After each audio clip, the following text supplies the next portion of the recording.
Capri global MSME, affordable housing, construction finance और car loan पर focus करने वाली एनबीएफसी कंपनी है। और अगस्त 2022 से गोल्ड लोन का कारोबार भी जोर शोर से शुरू कर चुके हैं। सितंबर 2023 के जो डेटा हमारे पास है उसके मुताबिक उत्तर और पश्चिम भारत के 14 राज्यों में कंपनी के 917 से ज़्यादा ब्रांचेस हैं।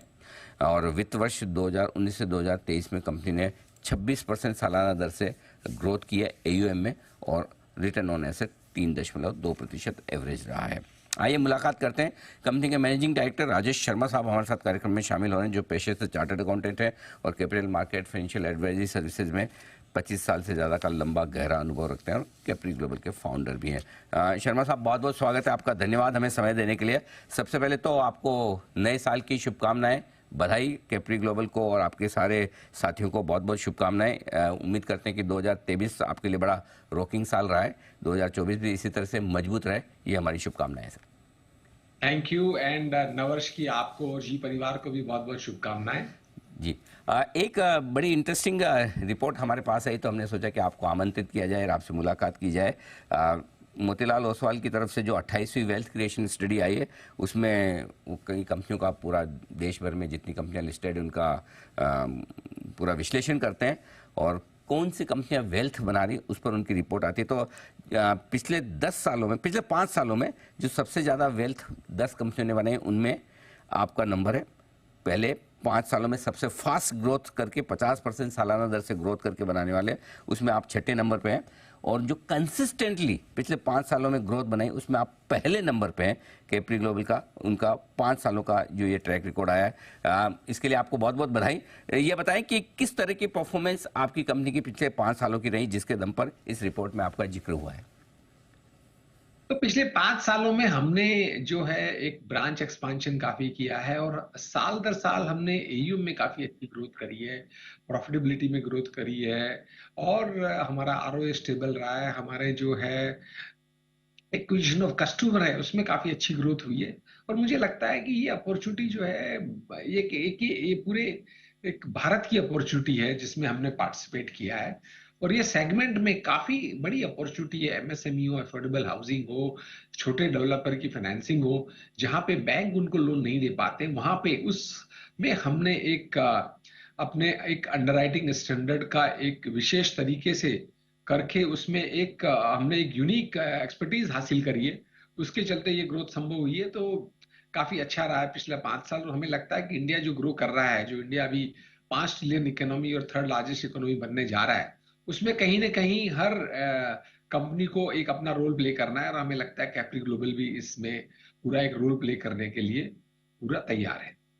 ये बताएं सर कि पिछले 5 साल तो जाहिर सी बात है जबरदस्त रहे, वेल्थ क्रिएशन भी आपने अपने शेयर होल्डर्स के लिए तगड़ी की है। अगले 5 सालों में इसी तरह की ग्रोथ बरकरार रह सकती है, क्योंकि अब आपका बेस भी काफी बड़ा है। हाँ, तो अभी क्या है कि अभी हमारी ब्रांचेज भी 917 हो गई है, करीबन 11,000 एम्प्लॉय हो गए हैं, कस्टमर बेस करीबन 3 लाख कस्टमर का हो गया है, क्रॉस सेल की संभावनाएं काफी बढ़ गई है। तो हमें लगता है कि अगले 5 साल में हम आराम से 30% की CAGR को हासिल करने का एक एम्बिशियस एम रखा है हमने। और हमें लगता है कि ये इंडिया की जो ग्रोथ चल रही है उसके चलते संभव है। टेक्नोलॉजी पे हमने काफी इन्वेस्ट किया है, डेटा साइंस पे काफी इन्वेस्ट किया है। तो उनके इन्वेस्टमेंट के चलते हमारी जो है काम करने के एक तरीका है उसमें काफी बदलाव आया है। टेक्नोलॉजी काफी हेल्प कर रही है हमें। तो ये आप देखेंगे कि अगले साल से काफी हमारी कॉस्ट इनकम रेशियो में चेंज आएगा, प्रॉफिटेबिलिटी में काफी चेंज आएगा। करीबन 150 लोग हमारी आईटी टीम में हैं, 15-20 लोग करीबन हमारी डेटा साइंस टीम में हैं, जिसपे हम काफी इन्वेस्टमेंट कर रहे हैं। तो ये सब फ्यूचर रेडी होने के लिए हमारी सारी प्रोसेसेस सिस्टम को हम इन्वेस्ट कर रहे हैं। तो हमें लगता है अगले 5 साल में 30% की ग्रोथ अचीव करने के लिए कोई बहुत ज्यादा डिफिकल्टी नहीं होगी। बढ़िया, बहुत ही स्ट्रॉन्ग आउटलुक है। अगले 5 साल तक 30% सालाना दर से ग्रो करना बहुत बड़ी चीज़ है। एकदम हैंड्स ऑन सारे डेटा आपको याद भी है, कितने कितने एम्प्लॉयज़ और कितने किस डिपार्टमेंट में किस तरह से काम कर रहे हैं। राजेश जी, ये बताएं कि ये तो 5 साल की बात हुई, 2024 कैसे देख रहे हैं आप अपनी कंपनी के लिए? सो आप बात कर रहे हैं जो मार्च में 2024 बंद होगा या आने पूरे वाला पूरे ये नए साल का मामला है तो पूरे कैलेंडर ईयर की हम बात करें, जनवरी से लेकर दिसंबर तक। कैलेंडर में हम बात करें तो हमें लगता है कि हमने जो ब्रांच का एक्सपेंशन किया, कुछ ब्रांच हम अगले साल भी ऐड करेंगे। तो हमें अगले साल का हमारा टारगेट है कि हम करीबन 40% पे ग्रो करें। हमारा गोल्ड लोन है जो इस बार हम 3,000 करोड़ के आसपास की बुक को क्लोज करने की कोशिश कर रहे हैं। एमएसएमई भी काफी स्टेबल है, होम लोन में काफी अच्छी ग्रोथ आ रही है। इसके अलावा हमने एक कार लोन डिस्ट्रीब्यूशन का वर्टिकल खड़ा किया जो प्योर फी इनकम है। इस साल हम करीबन 10,000 करोड़ के लगभग वैल्यू की कार को फाइनेंस करने में हम रोल प्ले करेंगे, जहां पे हमको 250 करोड़ की करीबन फी इनकम आएगी, जिसमें हमारी कोई रिस्क नहीं है। इंश्योरेंस डिस्ट्रीब्यूशन हमने शुरू किया, अभी हमें रिसेंटली आईआरडी ने कॉर्पोरेट एजेंसी का लाइसेंस दिया है। तो हमारे जो एग्जिस्टिंग कस्टमर है उनको हम इंश्योरेंस बेचेंगे। तो अगले साल फी इनकम पे काफी फोकस रहेगा हमारा। करीबन 20% इनकम हमारा टारगेट है कि हम फी इनकम को करें, जिससे हमारी आरओई काफी अच्छी आएगी। तो फोकस है कि quality income of core income, interest income भी बढ़े और क्वालिटी फी इनकम भी बढ़े। तो अगले साल ये दोनों चीजों पे फोकस है। एक्सपांशन भी अच्छा हुआ है तो उसका रिजल्ट भी अगले साल मिलेगा। सारी की सारी जो 740 ब्रांचें गोल्ड लोन की हैं, जो इस साल तक इन्वेस्टमेंट फेज में थी, जो लॉस कर रही थी, अगले साल सारी ब्रांचें कंट्रीब्यूट करने लग जाएगी। तो पीएनपी काफी अच्छा आपको इम्पैक्ट दिखाई देगा।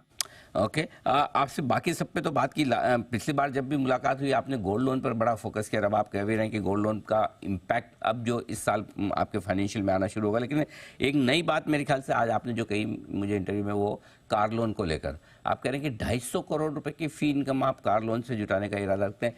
क्या, किस तरह से ये बिजनेस आप करने का प्लान कर रहे हैं, कितना करेंगे, कैसे करेंगे, जरा ये समझाइए। तो देखिए, जो कार लोन है, कार लोन कभी अभी नई कार लोन का जो फाइनेंसिंग होती है करीबन 8.5 से 8.5% के आसपास होती है। तो एनबीएफसी एनबीएफसी में अपनी फंडिंग नहीं कर सकते हैं उसको। तो हमने 8 पार्टनर बैंक के साथ में एक पार्टनरशिप की, जहां पे हम लीड ओरिजिनेट करते हैं अपने नेटवर्क, अपने ब्रांच से, अपने डीएसए नेटवर्क से, और वो लीड उनको पास ऑन करते हैं। उसके बदले में यदि वो लोन डिसबर्स होता है तो बैंक हमको करीबन 2.5% की फीस देता है। तो ये जो हमारे 11,000 एम्प्लॉई हैं, इसके अलावा हमारे करीबन करीबन 10,000 डीएसए का नेटवर्क है, उसके कॉम्बिनेशन से हर महीने हम करीबन 1,000 करोड़ रुपए के आसपास का कार लोन डिसबर्स कराते हैं 8 पार्टनर बैंक के साथ में, जिसके बदले में 2.5% फी लगती है। और ये बिजनेस अगले साल भी मुझे लगता है 15 से 20% फर्दर ग्रो होगा, क्योंकि हम उसमें हमने काफी कुछ टाइप्स और हमारे आ रहे हैं। हमारा टाइप एसबीआई के साथ में हुआ अभी रिसेंटली, जिससे हमें काफी बड़े वॉल्यूम की उम्मीद है। तो हमें लगता है कि ये यदि अगले साल हम 12 से 14,000 करोड़ रुपए की कार फाइनेंसिंग करते हैं और 2.5% की हमारी फी इनकम आती है, तो अगले साल ये 250 करोड़ की फिगर जो है बढ़ के करीबन 300 करोड़ पे पहुंच सकती है। और इसमें काफी अच्छा मार्जिन है, प्लस इसमें हमारी कोई कैपिटल नहीं लगती है, हमारा कोई अंडरराइटिंग कमिटमेंट नहीं है, कोई रिस्क नहीं है। तो ये प्योर प्ले फी इनकम है जो काफी हमारी आरओई को काफी अच्छा बूस्ट देगी।